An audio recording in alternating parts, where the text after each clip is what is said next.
बिस्मिल्लाहिर्रहमानिर्रहीम। अस्सलाम वालेकुम नाज़रीन, आप यूट्यूब चैनल देख रहे हैं। मैं इमरान खान हूँ। पहले तो एक चीज़ क्लियर कर देते हैं, हमें F9 पार्क में इस्लामाबाद की इंतज़ामिया ने इजाज़त नहीं दी थी कैंप लगाने की। तो हमने जो सेंटोरस मॉल है इस्लामाबाद और रावलपिंडी के लोगों के लिए और यहाँ आसपास के लोगों के लिए, वहाँ पे सैलाब मुतासरीन के लिए कैंप लगाया।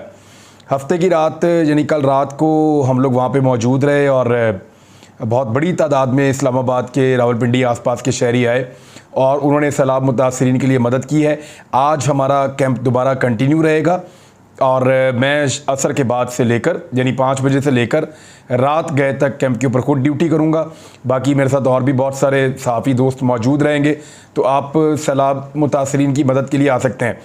अल्हम्दुलिल्लाह ये जो गुज़िश्ता रात गुजरी है इसमें हमारे 10 ट्रक मज़ीद रवाना हो गए हैं दादू के लिए। वहाँ पे हमारे साथी इस इमदाद को वसूल कर रहे हैं और फौरी तौर पे हमने इमदादी कार्रवाइयाँ शुरू कर दी हैं। एक बड़ा हम एक खैमा बस्ती जो है वो लगाने जा रहे हैं और वो शायद पाकिस्तान में इतनी बड़ी खैमा बस्ती अभी तक कहीं नहीं लगी जितनी बड़ी इंशाल्लाह हम दादू में बनाएंगे। और फिर वहाँ पे रोज़ाना हज़ारों लोगों को ना सिर्फ बड़ा किचन बना के हम खाना खिलाएँगे बल्कि सबको राशन भी देंगे और रफ्ता रफ्ता उनको इस तरफ लेकर आएंगे कि वो अपना खाना खुद पका कर खाना भी शुरू कर दें। तो ये एक मैंने आपको बताना था कि सेंटोरस मॉल यहाँ पे आप आ सकते हैं इमदाद देने के लिए सैलाब मुतासरीन के लिए। बहुत शुक्रिया इसके लिए। अब आ जाएँ ख़बरों की तरफ। तो पहली खबर ये है कि मौलाना फजलुर रहमान साहब उन्होंने 2 बड़े अच्छे बयान दिए, बड़े क्यूट उनके बयान हैं। मौलाना साहब का एक बयान ये है कि इलेक्शन और आर्मी चीफ की तकर्री हमारी मर्ज़ी से होगी। एक तो मौलाना साहब आप ना MNA बन पाए हैं, ना आप MPA बन पाए हैं और एक काउंसलर का भी ओहदा आपके पास फ़िलहाल नहीं है, लेकिन PDM की सरबराही आपके पास बेशक है और आप ये चैलेंज कर रहे हैं कि आप आर्मी चीफ़ की तकर्री भी आप करेंगे। और मेरे ख्याल में आपसे तो कोई पूछेगा भी नहीं कि आर्मी चीफ़ किसको लगाना है। और इससे पहले आप सदर पाकिस्तान बनना चाहते थे तो वो भी आपकी ख्वाहिश पूरी नहीं हुई। और वो कह रही हैं इलेक्शन भी हमारी मर्ज़ी से होगा। इलेक्शन तभी होगा जब इमरान खान साहब ज़ोर लगाएंगे और जब वो डिसाइड कर देंगे अब उनकी पार्टी को इलेक्शन में जाना चाहिए। और 2 हफ्तों के अंदर अंदर वो डिसाइड करने वाले हैं, वो मैं आपको बाद में बताता हूँ इसी व्लॉग में। अच्छा, मौलाना फजलुर रहमान साहब ने जो एक बड़ा क्यूट चैलेंज किया, बड़ा अच्छा ज़बरदस्त किस्म का, वो फरमा रहे हैं कि वाज़े बता देना चाहता हूँ अब इमरान खान की हुकूमत कभी नहीं आएगी। और बड़ा मुस्कुरा के हंसते हुए मौलाना फजलुर रहमान साहब ने ये चैलेंज किया फातिहाना अंदाज में कि अब इमरान खान की हुकूमत कभी नहीं आएगी। तो मौलाना साहब से सिर्फ मैंने ये पूछना था कि डेरा इस्माइल खान जो है, जहाँ पे हमेशा आपकी हुकूमत हुआ करती थी, जहाँ से हमेशा आप जीत जाया करते थे, वहाँ एक लड़का रहता है नौजवान, बल्कि अब नौजवान तो नहीं रहा लेकिन आपके मुकाबले में नौजवान है, अली अमीन गंडापुर। वो आपकी छेड़ बन चुका है। उसने कहा कि वो आपको MNA नहीं बनने देगा, तो फिर उसने आपको MNA नहीं बनने दिया। वो पिछली मरतबा भी आपसे जीता, वो इस मरतबा भी आपसे जीता। और जो डेरा इस्माइल खान में मैं आपकी हालत देख कर आया हूँ मौलाना साहब, आप दोबारा भी कभी अपने घर से वहाँ से इलेक्शन नहीं जीत सकते। वजह यह है कि वहाँ के लोग अब आपसे अपने आप को अलग नहीं कर चुके, बल्कि वहाँ के आम शहरी और पाकिस्तानी अब आपसे प्यार के बजाय नफ़रत करते हैं और उनको लगता है कि आपने उनको इस्तेमाल किया है, उनका इस्तेहसाल किया है। और अली अमीन गंडापुर अगर आज इलेक्शन हो जाए तो मौलाना फजलुर रहमान साहब आप उससे इलेक्शन किसी सूरत भी नहीं जीत सकते। तो वो एक चैलेंज है जो पूरा हो रहा है पिछले 10 साल से। देखते हैं आपका चैलेंज जो है वो कितना अरसा पूरा होता है कि इमरान खान की हुकूमत कभी भी नहीं आएगी। ये फ़ैसला पाकिस्तान के अवाम करेंगे, कोई बाहर से बैठ के फ़ैसला नहीं करेगा या कोई अंदर से बैठ के भी 4 दीवारी के अंदर बंद कमरे के अंदर फ़ैसला नहीं करेगा। ये फ़ैसला पाकिस्तान की अवाम का होगा और वो फ़ैसला करेगी कि किसको जीतना है और किसको इस मुल्क के अंदर हुकूमत बनानी है। 4 सद्दा में इमरान खान साहब ने एक जलसा किया है, ज़रा उसके मनाज़िर देख लें, आपको वही पता चल जाएगा कि अवाम को किसकी आदत पड़ चुकी है और अवाम कहाँ जाना चाहती है। 4 सद्दा वाला जलसा जो है नाज़रीन, उसके मनाज़िर अगर आप देखें तो जलसा का के बाहर के मनाज़िर, सड़कों के, लोगों के आने के, लोगों के वापस जाने के, वो मनाज़िर ये बता रहे थे कि 4 सद्दा की तारीख़ में ऐसा कुछ नहीं हो रहा था जो अब हुआ है। वहाँ पर एक इलेक्शन भी होने जा रहा है, ANP की जानिब से असफंद यार वली के बेटे गालिबन वहाँ से कैंडिडेट हैं और कुछ और लोग भी हैं। बहरहाल वो मैं आपको बाद में बताऊंगा इलेक्शन के बारे में जैसे जैसे वो करीब आएगा। लेकिन अभी ये है कि इमरान खान साहब ने जलसा किया और जलसा बड़ा तगड़ा था। जलसे में एक नारा लग गया, मैलो मैलो। लोग मैलो मैलो मैलो कह रहे थे। तो इमरान खान साहब को तो डीजल डीजल सुनने की आदत है। तो वो उन्होंने कहा डीजल, और फिर उन्होंने कहा मैलो। ये मैलो क्या है उन्होंने पूछा। मैं आपको अभी बताता हूँ ये मैलो क्या है, लेकिन पहले ये सुन लें कि इमरान खान साहब ने इस जलसे में क्या कहा। उन्होंने कहा कि सैलाब मुतासरीन के लिए एतवार को एक मरतबा यानी आज के दिन एक मरतबा फिर टेलीथॉन करूँगा, मज़ीद पैसे इकट्ठे करूँगा। मेरी कॉल का वक्त दूर नहीं है, वोट के ज़रिए पुरअमन इनकलाब आने दो। मुझे खौफ है अगर पुरअमन इनकलाब का दरवाज़ा रोका गया तो खेल सबके हाथ से निकल जाएगा, फिर मुल्क को खुदा न खास्ता नुकसान होगा। 4 सद्दा वालों, आपने मेरे साथ हकीकी आज़ादी के लिए निकलना है। जब कॉल दूंगा आपने मेरे साथ निकलना है।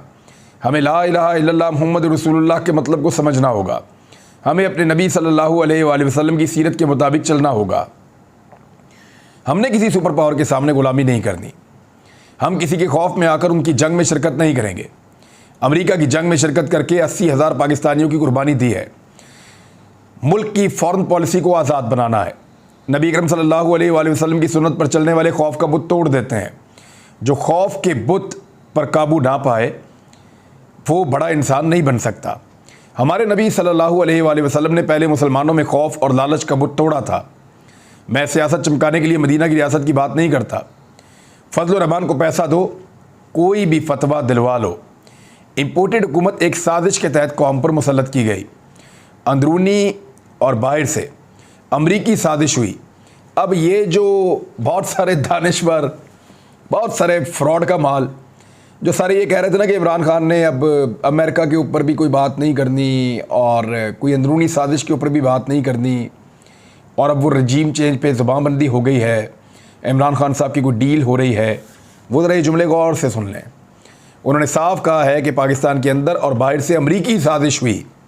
अमेरिका चाहता था ऐसे हुक्मरान आए जब हुक्म करें जूते पॉलिश शुरू कर दें। वज़ीर आज़म दुनिया में हाथ फैला रहा है, शर्म नहीं आती। शहबाज शरीफ कहता है मांगने नहीं आया, मजबूर हूँ। नवाज शरीफ ओबामा के सामने खौफजदा होकर बैठा था कहीं गलती ना हो जाए। इस तरह के लोगों ने हमें दुनिया में शर्मिंदा कराया है। हमने इसी पाकिस्तान को एक अजीम कौम बनाना है। पूरी दुनिया में सब पासपोर्ट की इज्जत कराएंगे।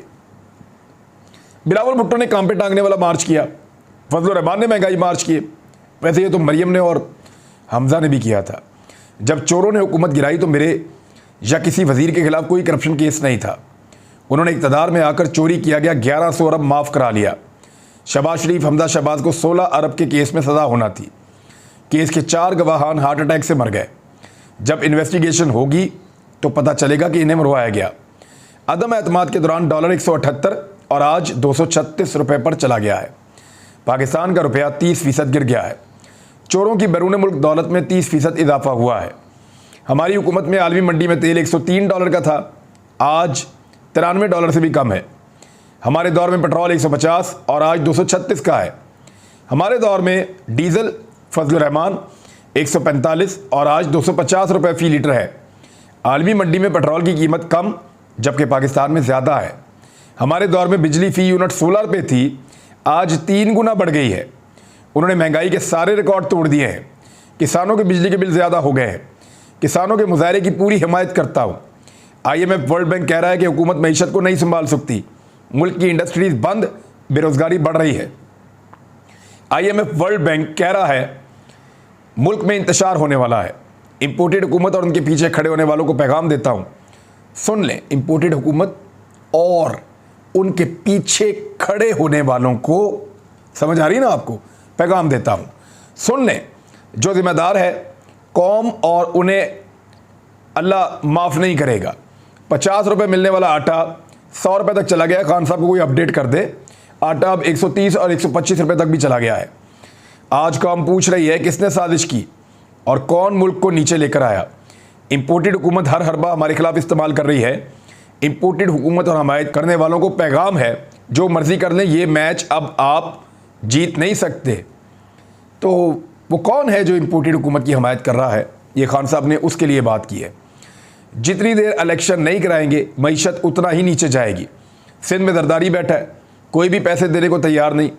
आसिफ जरदारी को बिठाने का मकसद बिल्ले को दूध की रखवाली पर बिठाना है। कल फिर सैलाब मुतासरीन के लिए इंटरनेशनल टेलीथॉन करूँगा। 10 अरब इकट्ठा कर चुका, मज़ीद इकट्ठा करूँगा। ये चोर इक़्तिदार में बैठे हैं, दुनिया में कोई भी इमदाद देने को तैयार नहीं। ये अपना पैसा बाहर ले गए और दुनिया को कह रहे हैं पैसा दो। हुकूमत की सारी कोशिशें हमें और मीडिया को दबाया जाए। मालाकंड में अमन व अमान की सूरत हाल का मसला शुरू हो गया है। वफाकी हुकूमत को अपनी ड्यूटी पूरी करनी चाहिए। वफाकी हुकूमत अमन व अमान के हवाले से अपनी जिम्मेदारियाँ पूरी करे। मालाकंड में लॉ एंड ऑर्डर की सूरत हाल बिगड़ती जा रही है। मेरी कॉल का वक्त ज़्यादा दूर नहीं है। चोरों की वजह से मुल्क दलदल में डूबता जा रहा है। दलदल से निकलने का सिर्फ एक रास्ता है, साफ और शफाफ इलेक्शन कराए जाएं। सारी आवाम एक आवाज़ में कह रही है हमें इम्पोर्टेड हुकूमत मंजूर नहीं है। कौम कह रही है इन चोरों को कभी तस्लीम नहीं करेंगे। वोट के ज़रिए पुरअमन इनकलाब आने दो। मुझे खौफ है अगर पुरअमन इनकलाब का दरवाज़ा रोका तो फिर खुदा न खास्ता मुल्क को नुकसान होगा। एक ही रास्ता, साफ और शफाफ इलेक्शन करवाए जाएं। अब जनाब इस इमरान खान साहब की तकरीर के दौरान मेलो मेलो के नारे लग गए। तो खान साहब को आदत थी डीज़ल का नारा सुनने की, तो उन्होंने कहा डीज़ल मेलो, ये मेलो क्या है? उन्होंने पूछा लोगों से। तो जब उन्होंने पूछा तो वहाँ तो उनको नहीं पता चला, लेकिन मैं आपको बता देता हूँ। मेलो वहाँ पश्तो में लोग चार सद्दा में इसको रीच को कहते हैं। मेलो इंतहाई मादरत के साथ रीच को मेलो कहते हैं। और एमल वली ख़ान असफंदियार वली के बेटे को वो लोग छेड़ते हैं, ये नाम लेकर नामुनासिब है। लेकिन लोगों ने जैसे मौलाना फजलुर रहमान साहब का एक नाम रख दिया है, वैसे ही असफंदियार वली के बेटे जो एमल वली ख़ान हैं उनका नाम भी मेलो रख दिया है और वो रीच कह के मुखातिब करते हैं। तो इस तरह से है। लेकिन इमरान खान साहब को इस बारे में पता नहीं था कि ये क्या है, किसका नाम है और ये क्या चल रहा है। बहरहाल वहाँ पे लोगों ने बहुत इस बारे में नारे लगाए और बहुत ज़्यादा आवाज़ें उठाई हैं। अब मैं कुछ फैक्ट्स आपके सामने और रख देता हूँ। ये बात की है फवाद चौधरी साहब ने और दो उनकी अहम बातें हैं जो उन्होंने की हैं। एक, उन्होंने कहा है कि हुकूमत इंतखाबात की तारीख अगर दे दे तो बैठकर बात की जा सकती है। ये बात इमरान खान साहब ने बहुत देर पहले से कह रखी है।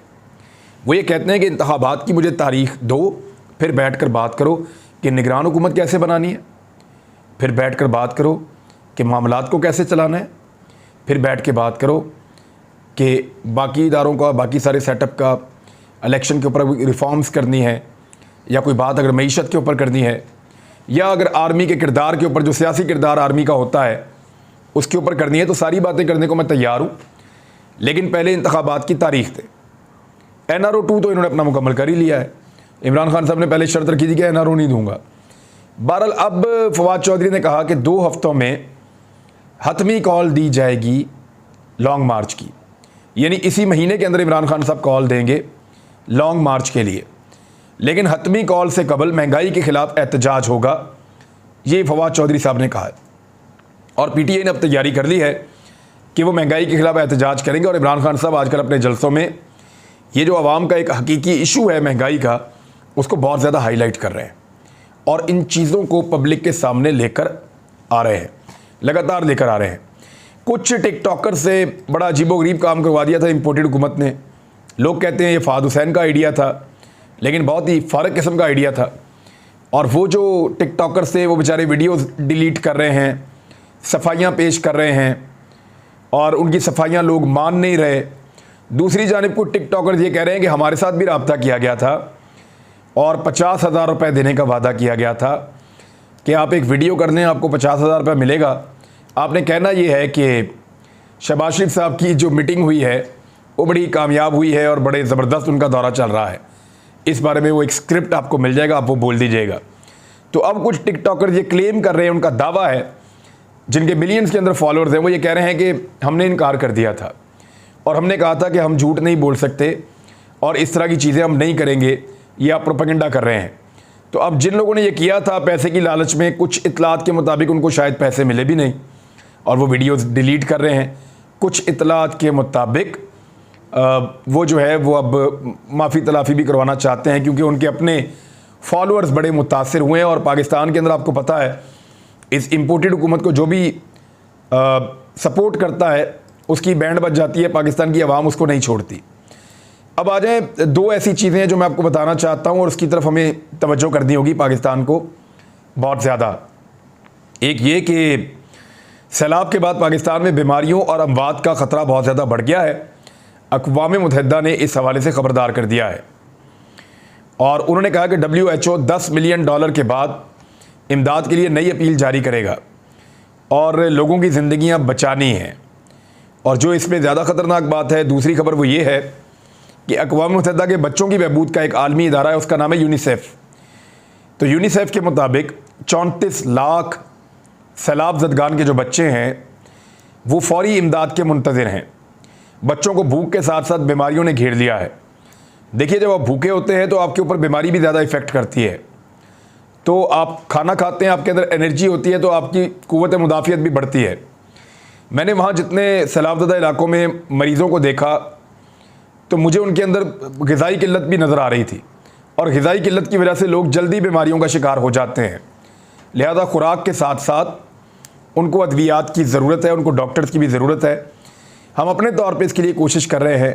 हुकूमत पाकिस्तान आलमी इदारों और पूरे पाकिस्तानियों से, चाहे वो पाकिस्तान के अंदर हैं चाहे पाकिस्तान से बाहर हैं, उन सबसे गुजारिश है कि आगे बढ़ें, अपने हमवतनों की मदद करें।